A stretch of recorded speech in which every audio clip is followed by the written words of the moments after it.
This podcast is sponsored by nobody. Hey dudes, welcome to Splat from the Past, the LA 80s themed horror and sci-fi show where things can get totally radical. Now I am so excited for today's show because I will be talking to Matt Williamson. Matt has this awesome YouTube channel. It's still relatively new and growing. It's called Pop Goes the 60s. He chronicles oral history of pop music of the 60s and probably just the 60s in general.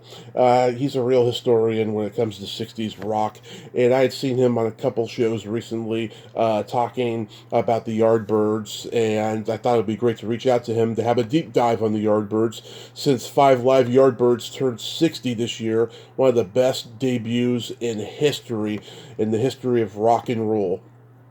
It is a fantastic album, and it's going to be great to have him on today. If you don't know the Yardbirds, remember Eric Clapton, Jimmy Page, and Jeff Beck was in this band, and they pioneered blues rock coming from England. At the same time, the Stones was doing it. The Rolling Stones was doing it as well, and it's going to be great to have him on and chronicle this stuff. You know, they went a little poppy on the second album, For Your Love, and they had that Graham Gouldman hit, For Your Love, and then Heart Full of Soul and Evil Hearted You and Train Kept a Rollin', which was later made famous by Aerosmith. So it's going to be a great conversation today. And occasionally he does Zoom interviews on his channel. He had May Pang on recently. I'm going to ask him about that as well.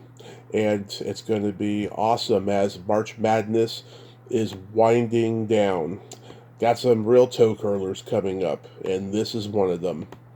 So yeah, here is my interview with Matt Williamson.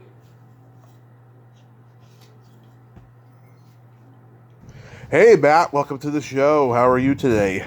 Hey, doing fine, thanks. Yeah, this is a great honor. Thank you so much for taking the time today. Oh, my pleasure. Glad to finally connect. Yeah. So, let's start with your background. First off, you grew up in the 70s and 80s, right?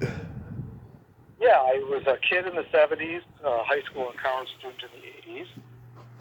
So I was really, music was everywhere. Uh-huh. And I had a lot of music in my household growing up. Lots of 60s music, but of course the whole backdrop of the 70s was there too.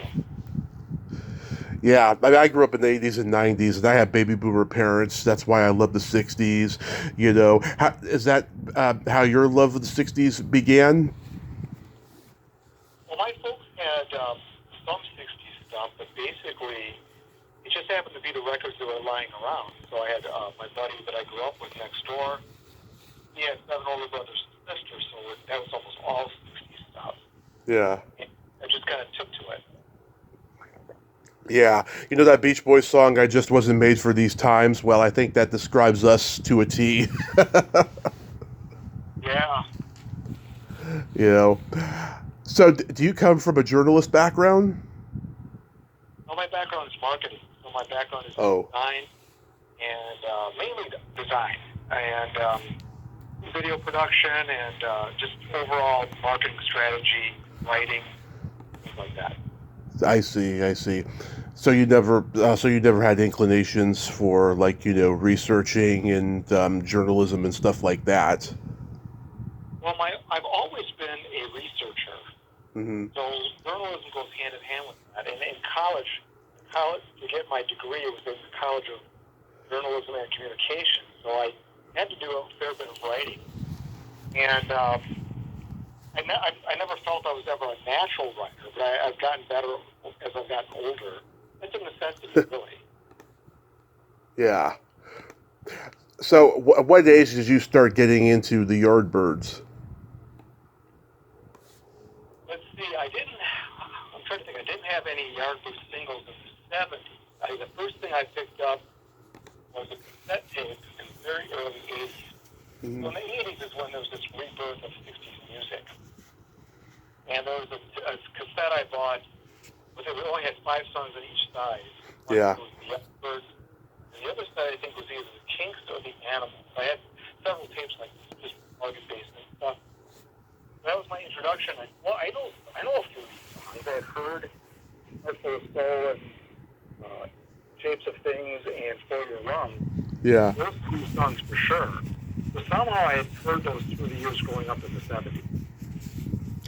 Yeah, I mean, I found out about them when I was 12. I rented this little made-for-video documentary, which is now available on YouTube. It's called British Rock: The First Wave.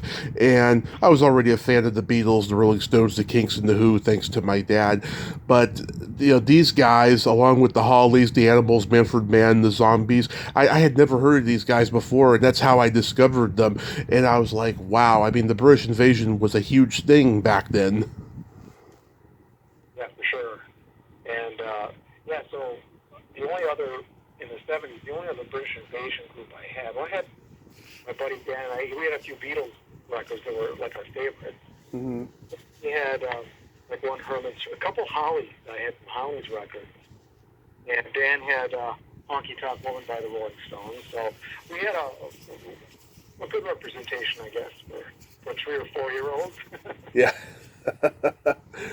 So deep diving into the Yardbirds, I didn't realize before they got signed, they were a backup band for Sonny Boy Williamson. How did that come about? Well, they were taken over for the Rolling Stones in London as one of the top blues bands. Mm-hmm. And the whole scene there was a small club scene, and these clubs were, if you wanted live music in London, that's pretty much what you went to see. Yeah. As far as I know, there wasn't a lot of clubs that had, like, pop music like was going on in Liverpool. So Sonny Boy Williamson and a lot of these old blues guys went through England and through London and could get gigs there. Mm-hmm. I think that's how they got hooked up with him. And I don't know, the first manager, I think, probably set something up with them. But so those recordings happened, I believe, in '64, and I don't think they were released till after they got a bit more famous in the States. Yeah. Did he mentor them, Sonny Boy Williamson? Not really. I think they were definitely afraid of the guy because he carried a knife and Yeah. with mimosas, he was always drinking heavily. He had, bad teeth and his belly to pain, and he would always change up the arrangements. They had to kind of learn on the fly. And I don't know how much. They probably learned some of the improvisation from him, I would imagine. Yeah. And at that time too, I think that the Rolling Stones and the Yardbirds, they were the only two bands of the British invasion that were truly rooted in blues and nothing outside the R&B realm. Whereas like the Animals had R&B and gospel influence, but these bands, they were straight up blues. Yeah, I would say pretty much. I mean, obviously they made it their own, set it up a bit, and rocked it up a bit. But yeah, they were pretty traditional blues guys, and that's why I was never a big fan of the early work of the Stones or the Yardbirds. Uh-huh. I was just a pop guy, Right. It took years to really appreciate some of that earlier blues stuff. Because I've always believed that John Mayall truly began the blues movement in the UK, and like the Stones, made America aware of it. Yeah, Mayall really provided a place for these younger guys to cut their teeth on the blues, and eventually leaving him and going into more pop and rock and all the other stuff that they did. Yeah, he had the Fleetwood Mac guys and Jack Bruce, and Clapton did an album with them right after he left the Yardbirds, and all that. I mean, it was it was a small world back then. For sure. I've interviewed a couple 80s new wave guys from England, and they've told me that they thought blues was going to be their sound when they started playing, because all the guys that they saw in England in the 60s, they watched on TV or saw in the clubs, were British blues guys. But then when Bowie came along, that planted the seed for the new romantic synth pop sound. Yeah, I mean, Bowie came along at an interesting time. That whole prog thing, blues, which became like, I guess, blues pop, and then blues rock, and a little bit of psychedelia, and then prog. Then you had Bowie coming out. It was really, I prefer Bowie to the prog stuff personally. I just found him to be more pop, actually. Oh yeah, the glitter rock of Bowie is just fantastic, you know. But I love everything he did in the '70s. I mean, every sound that he experimented with, he did very well, I feel. So I love the first record, Five Live Yardbirds. I put it on the list as one of the greatest rock debuts of all time. And but I've always wanted to know, was it recorded before they got signed to a label? I don't think so. No, I think they were already signed. Well, Okay. actually, the way that they did their contractual stuff, Hmm. I think they would the manager would pay for the recordings and then lease them out to labels. So I'm not really sure how they managed that first album. I have to imagine they had some deal in mind already because it was a planned album. Yeah, and also too, live albums were starting to become, you know, bigger than they were, because, you know, live albums have always been a money making ploy for the record company, just as much as greatest hits albums are. But around this time, you know, Johnny Rivers started recording his live albums at the Whiskey a Go Go, and they became so much more. They became advertisements to go see the bands in concert, and they became artistic achievements in their own right once the jams and the solos came. You bet. And you know, just across the board, not only bands, but like you said, Johnny Rivers, even the folk acts. Yeah. You couldn't really see any of these people live or in clubs. There were no such thing. You might have some theater stuff with some of the bigger acts. I'm not sure the biggest places Elvis played in the 50s. But there was no Shea Stadium. There was no basketball arenas, nothing like that. So it was really still the clubs that started really in the 20s. Hmm. You know, that in the dinner clubs and things like that, that hadn't changed a whole lot. It was about to. Yeah. I think Clapton's playing is so spot on this record. I don't even think he was a drug guy yet, right? Yeah, he was pretty straight. In fact, I always felt that he didn't fit in with the rest of the band members, which is I think part of the reason why he left the band. Hmm. It's because they got too poppy. I don't think that's the main reason, although that's the reason it's always given. I mean, he was a little bit. He wouldn't hang around with the other four guys as much. The other four guys had already been together with Hmm. another guitar player before him, up top him, and I think he was a couple years younger than the rest of the guys. Hmm. So I think that kind of set him apart a little bit. And the idea of him, this whole idea of him trying to be a blues purist and stuff, Hmm. that didn't last very long, did it? Yeah, and also too, he was in a class all of his own. You know, I mean, he was a guy who was really gifted. You know, I guess they didn't know what to make of him too. Yeah, I think that it was very common for, I mean, they're a blues band, so you're not going to have a hit blues record. That doesn't happen. Yeah. So if you're going to have a hit record, you got to go pop. And if you look at his male stuff, I mean, the stuff that's popular, or the stuff that he's most known for is really has a more pop element to it. And a couple of the singles that he did with Mayo that were not on the album have some real kind of proto-psychedelic leanings. So he was pretty ready. I just think it had more to do with the chemistry of the band. Because if they could have really obviously used him. He was, Yeah. but I don't think they could have done anything. And even though the songs on Five Live Yardbirds are like 3 to 5 minutes long, that they had these little, you know, solo jams, you know, within the songs. And of course, a few years later, the Grateful Dead and the Allman Brothers would do even longer jams, like 20 to 40 minutes long on their records. So this is like where the jams began. Yeah, for rock music, for sure. I don't know what blues artists typically did. Obviously, jazz players would improvise for long periods of time. Oh yeah. But yeah, this seems to be the beginning of, well, what they kind of, that term rave up, kind of on this with Yardbirds. I'm not sure where that term actually came from. But yeah, you're right. You're exactly right about it. From the moment the harmonica on Smokestack Lightning starts, you know these guys are going to bring it on home to Chicago or Mississippi. You can tell that these guys are dedicated fans of the blues. They mean business. That it was just a lightning in the bottle tune. You know, I enjoy their version of Smokestack Lightning even more so than Manfred Mann's version, which they recorded that same year. I agree with you.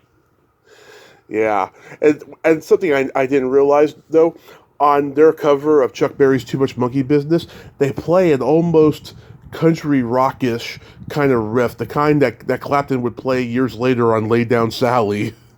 Yeah, you're right about that. I hadn't thought of it that way. Yeah, it's just he's doing some Ry Cooder picking on there. Yeah, the Kinks recorded Too Much Monkey Business the same year, but their version was more Kinks-like, which is more garage rock, you know. So Jeff Beck, he joins the band on For Your Love. Did Eric just leave halfway through, because he does play on a couple of the songs? Well, the single was not as a single. It came out in like March of. And he was pretty much out the door after they cut that, I think. So I think what they had was the half of an album. Jeff Beck's going, he just continued on, and they cobbled that album together. The album, I'm trying to think, in the United States it was called For Your Love, which is kind of a combination of singles and tracks they had recorded. In England, I don't think there was a corresponding album. I see. Yeah, I mean, obviously the Beatles and the Stones were taking the world by storm, but was it their manager or their producer's idea that they should go into a more, pop direction? I think it was the band's idea. I think they hooked up with. Actually, there's the Beatles connection here. So the Beatles Christmas show of '64, the Yardbirds were invited on, and I think that's how they got hooked up with Graham Goldman.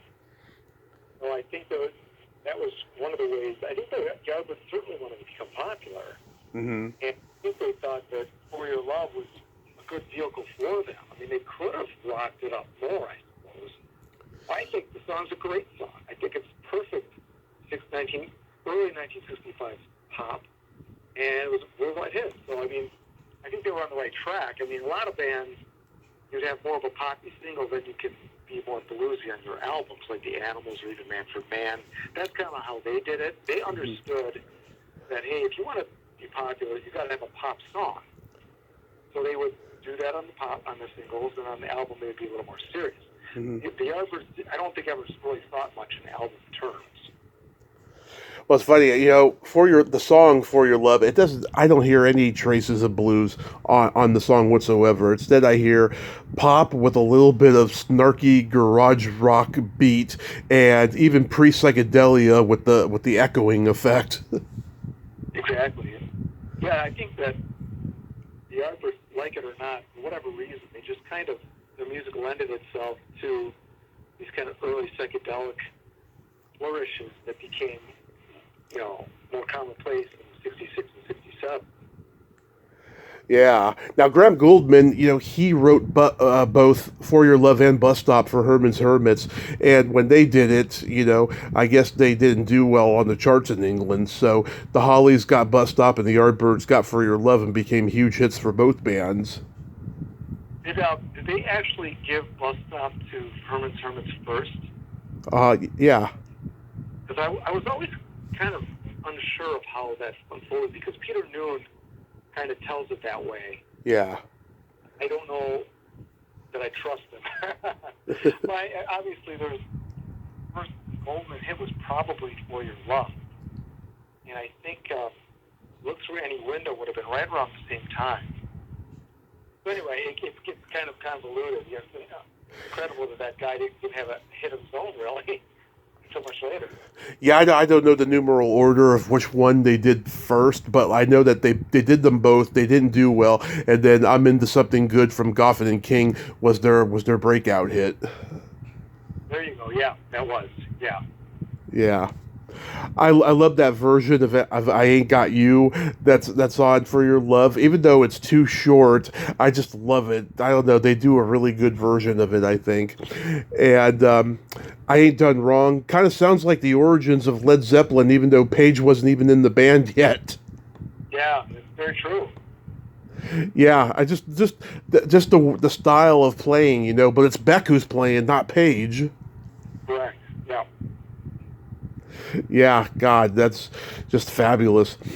So when they did Having a Rave Up, they put 4 tracks from 5 Live Yardbirds on it, even though Clapton wasn't in the band anymore. Why did they do that? On Rave Up, I mean, I think that it was just cobbling something together. I mean, American record companies were just doing just that. They were in control. They didn't particularly care about any artistic statements. What can we put out?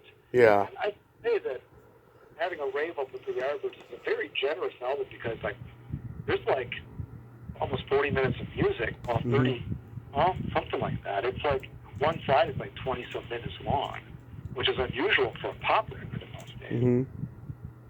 But I don't know why they did that, but I think because I think 5 Live Yardbirds it may not have been available in the States. Yeah. And I wonder because it was released in '64 in the UK.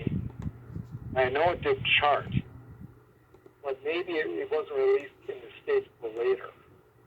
That's probably why.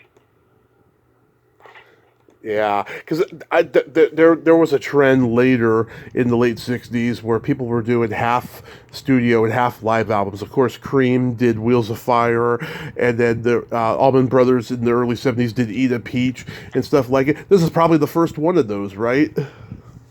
Yeah, probably. There might have been others, but I can't think of them offhand. Because it was '65, I can't think of any during '65 or before, but definitely after. I know that Canned Heat had one. God, a lot of bands had half live and half studio records.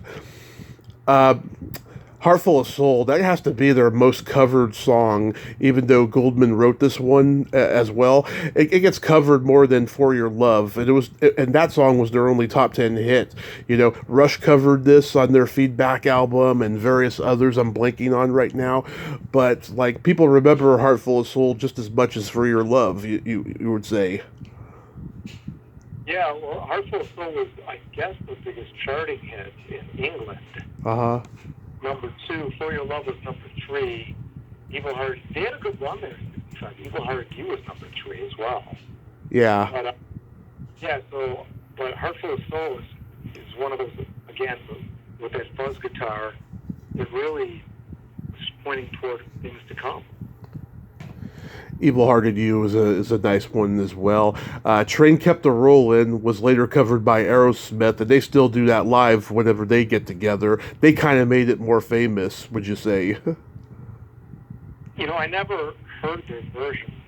In fact, I've never liked it. When I found out they did it, I would just, It's okay, to each their own. I think they did a pretty good version of it. How do you feel about Roger the Engineer and Little Games? Well, Roger the Engineer is an album that I remember picking up back in the 80s. It was very hard to get imports and hard to get anything, really. You just had to get music. You actually had to go to used record stores and just go through the bins. And it was a record, when Roger the Engineer was re-released in the 80s, late 80s, mid-80s maybe. I was able to get a copy of it because I was dying to hear Happenings 10 years time ago. I'd never heard it, read about it, and so that was the reason I bought that album. The whole album, I think, is actually not a good album. I think that they only had a week to record it. They wrote it in the studio, and it sounds like it. I mean, they're not writers. They had to borrow some of the blues riffs and try to write songs around them.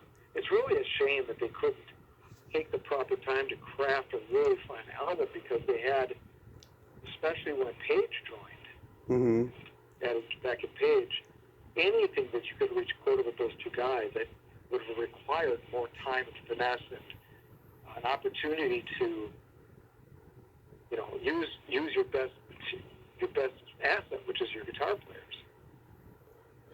Yeah, I mean, I like Lost Woman on Roger the Engineer. I think it's a great little jam there. I remember Joe Walsh covered it with the James Gang a few years later. They did a much longer version of it that was pretty good. The title track on Little Games has Page sounding pretty good, but you could tell the band was kind of running out of gas. You know, they were trying to. I guess they were trying to break up by that point. It seems. Well, this is an instance where they just have poor management. Where you have a manager who's designed basically to get you money. And when they were doing Little Games, this guy was, I forget what his time in Napier Bell. He wasn't thinking of the band as an artistic outlet and what they could possibly do artistically among the whole swing in London and everything going on in pop music. That's why we got hooked up with Mickey Most and just kind of a schlock album, which is every bit, it's actually more produced than Roger the Engineer. And Mickey Most isn't a bad producer. I just think that they didn't have the creative direction. And that's why you get songs like Little Games or not Little Games, sorry. That's what you think ultimately led to their demise, was just bad management? Yeah, two things. Every band pretty much has got bad management somewhere along the line. But the management, because they still could have done a very fine album in '67. Probably wouldn't have sold anyway. But at least all these years later, we do say, well, creatively, they had the creative outlet to do it. Yeah. So the other thing is that they weren't songwriters. These guys were not songwriters. Yeah. And they, lightning struck once with Shapes of Things, and that was it. They got a couple other pretty good songs, like Happenings 10 Years Time Ago. But these guys were interpreters of music rather than writers of it. And the other thing that broke them up was two guys in the band wanted to go in an acoustic direction, which was Ralph and Jim McCarty, drummer. And they, for the life of them, they were getting a little too stoned, I think, and were not understanding that the future was Cream and Hendrix and not Paul Mary, and Ian and Sylvia. Acoustic music was going to take off in a different direction at that point. Yeah. Like Airport Convention and Incredible String Bang and Pentangle. But they weren't influenced by those groups at all. They weren't, I don't know what they were thinking, but Page had the right idea. He understood volume. Yeah, I also think, too, when you have a band with three guitar virtuosos, one of which went on to bigger and better things, and you got two other guys who are going to go on to bigger and better things, I think there's also a lot of jealousy and a lot of troubling doubt of, people telling them, they're the real stars of the band, you guys are nothing. I think there's a lot of that as well. Yeah, I agree. I think that if you had a band, guys that came up in the Yardbirds, four guys that pretty much remained. That would be the singer Keith Ralph, drummer Jim McCarty, rhythm guitarist Chris Drea, and bassist Paul Samuel Smith. Those guys all pretty much understood their role. There was no question. There was no problems with those guys. Then when you start, the original guitarist was Anthony Topham, wasn't even classic. You start bringing in these guys that are the virtuoso players, and they didn't always gel with the rest of the band. You didn't have the history, short as it was, So I think if you're like the Beatles, you can kind of grow into yourself in a way that you can't when you're adding a Jimmy Page to a band that already has Jeff Beck in it. Yeah.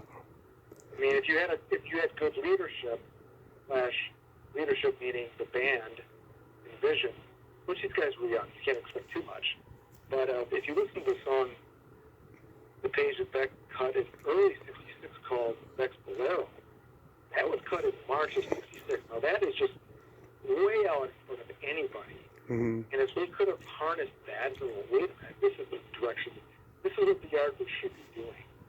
That could have been Roger the Engineer. That's what it should have been.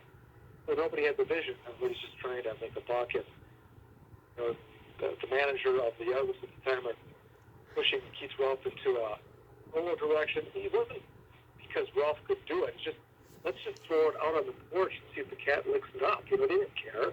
Whatever made them money, whatever was popular, they were just trying to follow the trend. They weren't trying to be the trendsetters. That was the problem.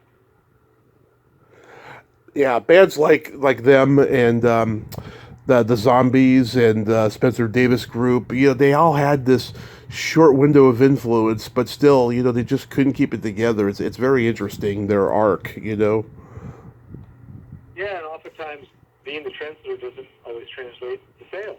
The Zombies with their last album, Odyssey and Oracle, Hmm. great. Everybody says it's great now, but nobody was interested back then. They had another album that was recorded just before Odyssey and Oracle that didn't get released for over 30 years. It was called Rest in Peace or R.I.P. And I've listened to it. A lot of the stuff on that album got released in the UK at that time and stuff. It's pretty good. They actually do songs from it live now. When they tour and stuff. Yeah, those recordings were largely after Odyssey and Oracle. Right. Yeah, so it could have done another album, and I love those. Yeah. I bought this great compilation of the Zombies back in the '80s. Hmm. Had a lot of those tracks on it. I'm like, oh, these are great. It's funny that double greatest hits album, Time of the Zombies. It's funny. The second record is just Odyssey and Oracle. You can buy it, as Odyssey and Oracle or Time of the Zombies. It's funny. Yeah, that was the album I bought. I remember where I bought it too. I was probably about 18, Yeah. and it was my first Zombies purchase. And so back in the '80s, this was before your time because, well, I suppose around a little bit, but when classic rock radio format came out in the mid '80s, Hmm. well, a lot of these songs I was maybe slightly familiar with, I got to hear more regularly. Hmm. That got me into record shops searching for stuff, and that's why you had all these compilations come out, and that was one of them. So that was one of the great ones I bought. I still got that one. Nice, nice.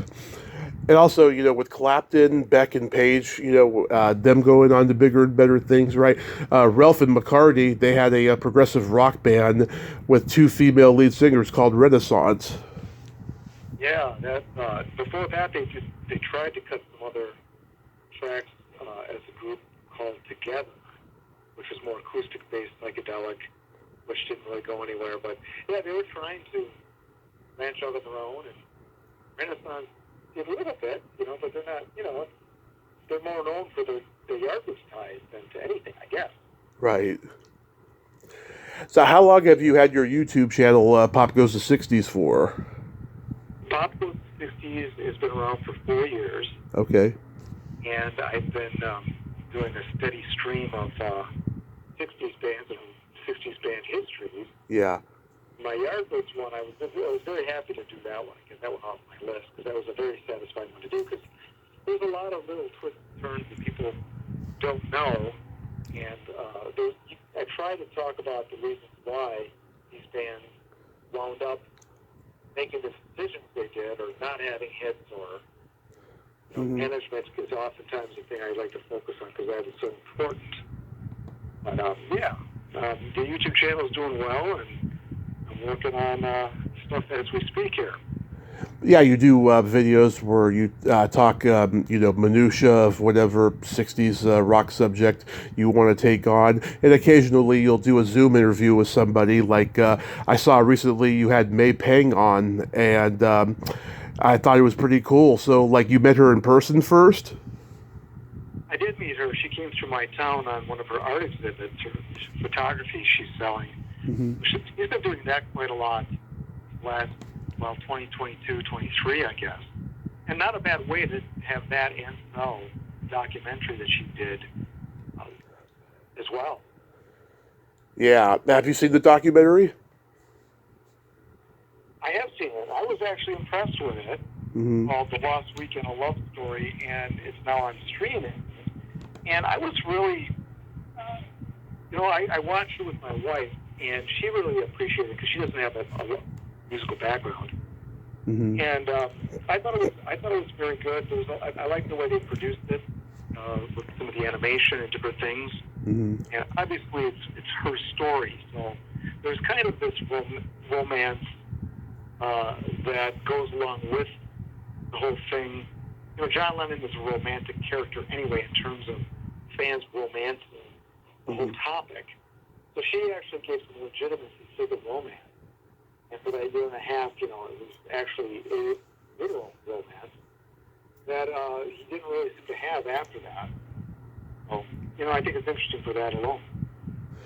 Yeah, I mean, I reached out to her for an interview last spring when the documentary was coming out.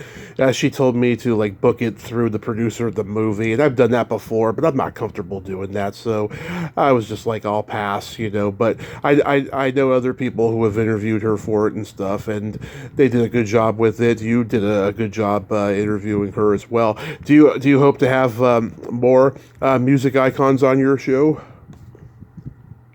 Well, I don't really set out to have them on. Sometimes things just kind of happen for me because of other people, or I've had Felix Cavalieri and the Rascals. Mm-hmm. I've invited. Just funny, I'm working on a video. I don't know if you saw my series on the band Love. Love? Yeah. Yeah, the Arthur Lee band. Yeah, so I just finished a 2-part series on them. I haven't seen it yet. I'll check it out. Yeah, and I was the guitar player John Eccles reached out to me. But he didn't reach out to me because to congratulate me or anything. It's because what I got wrong in it. Mm-hmm. Well, this was a little bit of an interesting way to connect with a band member. Yeah. And, I'm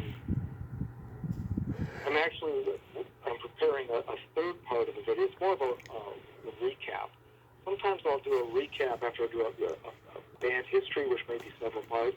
Mm-hmm. If I do get something wrong, I do like to correct the record.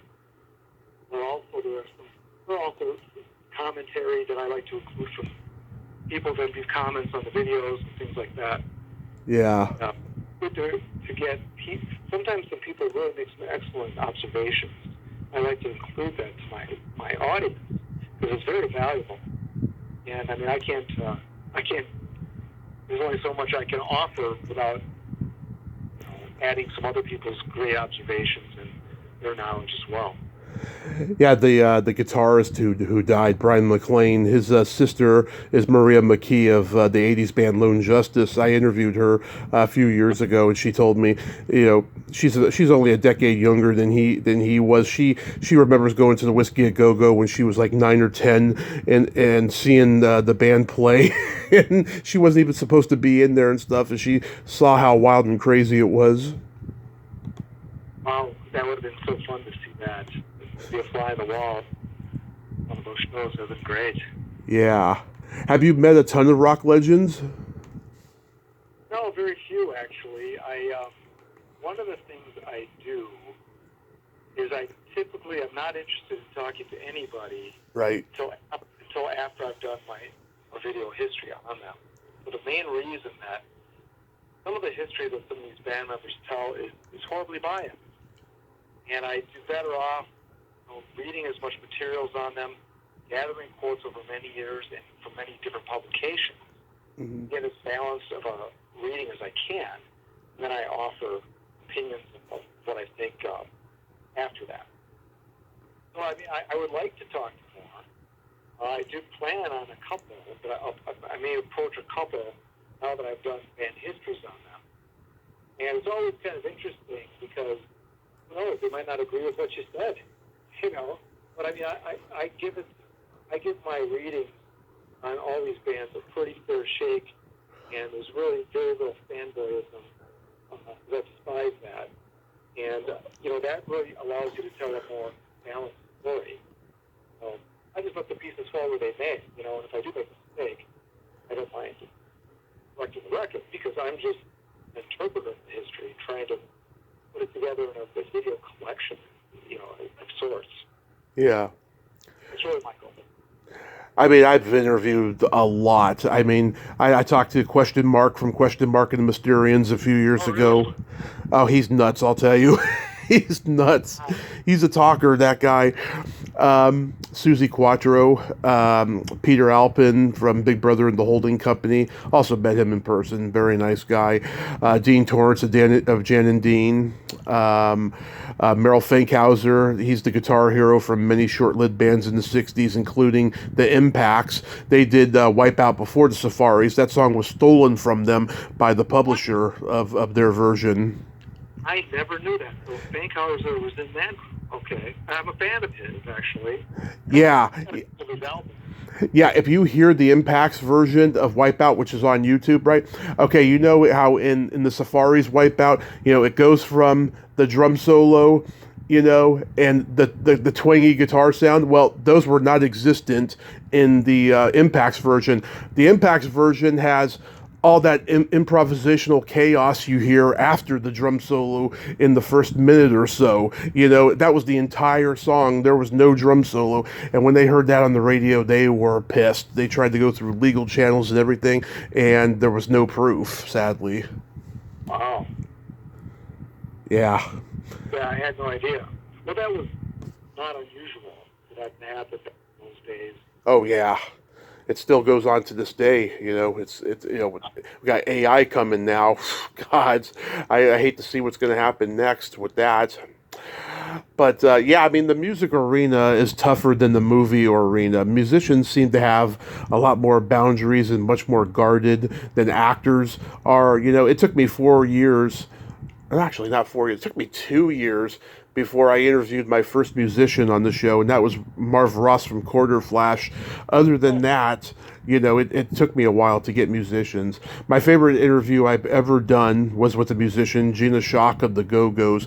I had her on twice, and the first one is my favorite of the two because I got her to be vulnerable in such a way that she had never been before in any interview I ever heard her in, and it's really special to me. Yeah, I was looking through your channel. I see you interviewed June Billington. Oh God, that was not an easy experience. Did you hear it? I didn't listen to it yet. No, you've got so many here. I'm like, okay. Well, I wouldn't mind hearing about it because I've got my opinions on that band as well. Yeah. Well, she was, very bitter and very combative with me. I was trying to make generalizations and trying to get a context for the times and stuff, talking about, it seemed to me San Francisco was a little bit more inclusive to women back in the 60s in the rock scene because it was so hippy dippy and everything, and that's where I'm from, is San Francisco.